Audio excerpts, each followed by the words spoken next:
Bapak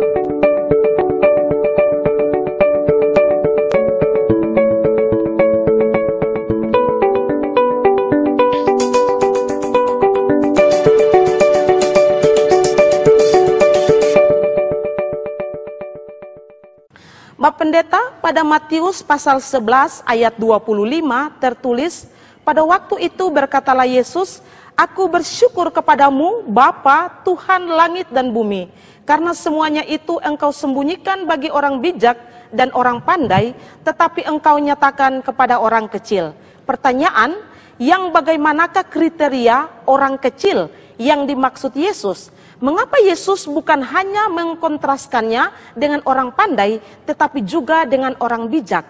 Kemudian setelah itu ayat berikut yaitu Matius pasal 11 ayat 26 tertulis, Ya Bapa, itulah yang berkenan kepadamu. Pertanyaan, perbuatan apakah yang dimaksudkan Yesus dengan itulah?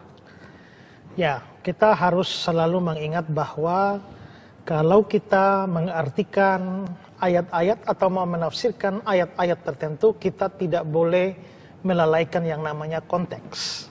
Konteks itu adalah bagian-bagian atau ayat-ayat sebelumnya atau setelahnya, ya. Dan karenanya pada waktu kita melihat Matius 11 ayat 25, 26, ketika Yesus mengatakan, Aku bersyukur kepadamu Bapa, Tuhan langit dan bumi, karena semuanya engkau sembunyikan bagi orang bijak dan orang pandai, tapi engkau nyatakan bagi orang kecil. Nah, konteksnya apa? Sebelum bagian ini muncul, itu ada satu bagian, kalau kita melihat di Alkitab kita yang Alkitab cetakan, kita melihat di situ bahwa Yesus sedang mengecam kota-kota yang tidak bertobat. Maka muncul di dalam ayat 20 dan 21 misalnya, lalu Yesus mulai mengecam kota-kota yang tidak bertobat, sekalipun di situ dia paling banyak melakukan mujizat-mujizatnya. Celakalah engkau Korasim, celakalah engkau Betsaida, karena jika di Tirus dan di Sidon terjadi mujizat-mujizat yang telah terjadi di tengah-tengah kamu, sudah lama mereka bertobat dan berkabung. Lalu ayat 23, dan engkau Kapernaum, apakah engkau akan dinaikkan sampai ke langit? Tidak. Engkau akan diturunkan sampai ke dunia orang mati. Karena jika di Sodom terjadi mujizat yang telah terjadi di tengah-tengah kamu, kota itu tentu masih berdiri sampai hari ini. Jadi kita bisa lihat bahwa di sini Yesus sedang mengecam kota-kota seperti Korasim, Betsaida, juga Kapernaum yang mereka tidak bertobat. Padahal di tengah-tengah mereka Tuhan telah melakukan begitu banyak mujizat dan tanda. Maka di sini Yesus sedang berbicara soal orang-orang yang tidak bertobat. Terus tahu-tahu dia masuk pada ayat selanjutnya, yaitu bahwa Aku bersyukur kepadamu Bapa, Tuhan langit dan bumi, karena semuanya engkau sembunyikan bagi orang bijak. Karena semuanya, kalau begitu kita artikan semuanya ini apa? Dari konteks itu kita harus bisa melihat bahwa semuanya ini adalah semua yang diperlukan supaya orang bisa menjadi bertobat. Ya. Semua itu adalah anugerah dari Tuhan. Semua itu adalah kasih karunia dari Tuhan yang bisa membuat orang akhirnya menjadi percaya dan bertobat. Tidak seperti yang terjadi pada Korasim, Betsaida, dan Kapernaum. Nah, maka kalau di sini dikatakan bahwa di dalam ayat itu engkau sembunyikan bagi orang bijak dan orang pandai. Kebenaran itu, kebenaran yang mempertobatkan itu bisa disembunyikan bagi orang bijak dan pandai sehingga mereka sekalipun ada mujizat, mereka tidak bertobat. Seperti Korasim, Betsaida, Kapernaum. Tapi kenapa orang-orang yang lain bisa bertobat dan bisa percaya? Itu karena memang Tuhan membukakan kebenaran kepada mereka. Jadi kita bisa lihat di sini bahwa sebenarnya iman itu sendiri pun adalah anugerah dari Tuhan. Kalau Tuhan membuka kebenaran, maka orang dicelikan sehingga akhirnya dia bisa menjadi percaya atau menjadi beriman, bertobat.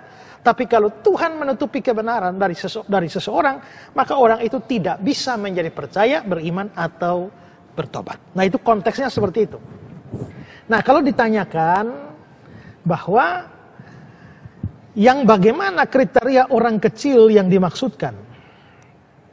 Nah, orang kecil di sini itu kalau kita melihat teks Yunani, kata Yunani yang dipakai itu adalah nepios. Dan nepios itu terjemahan literalnya adalah bayi. Ya.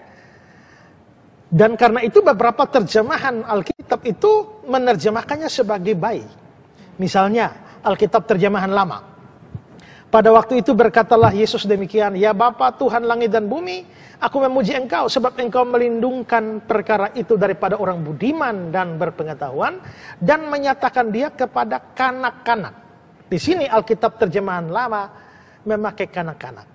Lalu versi King James, ya, versi King James dia katakan bahwa because thou hast hid these things from the wise and the prudent and hast revealed them unto babies, ya, dinyatakan kepada bayi, ya.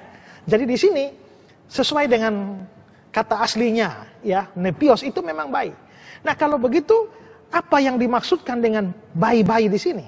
Kita tahu bahwa bayi itu tidak bisa melakukan sesuatu untuk diri sendiri. Dia tidak bisa berjalan sendiri, dia tidak bisa makan sendiri, dia tidak bisa beraktivitas sendiri. Tapi dia bergantung kepada pemberian dari orang tua. Bergantung pertolongan bagi orang tua. Nah, untuk orang-orang dengan kata lain, bayi itu tidak bisa menyelamatkan diri sendiri.